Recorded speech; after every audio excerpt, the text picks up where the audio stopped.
fact, actually, directly being affected by climate change. Earlier this year, nakaranas ng learning disruption dahil dun sa worsening na weather.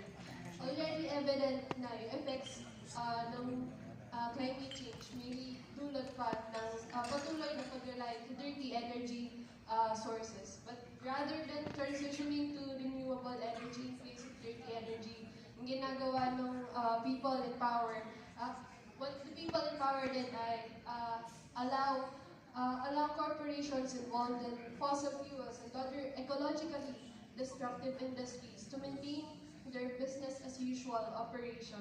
In fact, they're using pa yung narrative na LNG daw is the transition energy to justify their investments and in operating and building more LNG power plants in the country.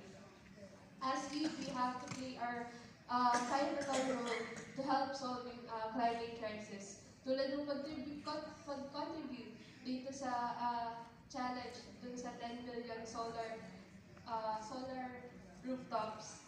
And bukod doon, we could also promote yung narrative tulad ng pagsusulong ng RE transition, educating about dun sa climate crisis and the likes. Kaya sana beyond this event ay sama-sama pa rin tayo at sana mas dumami pa tayo to collectively fight to struggle for a greener and more sustainable tomorrow.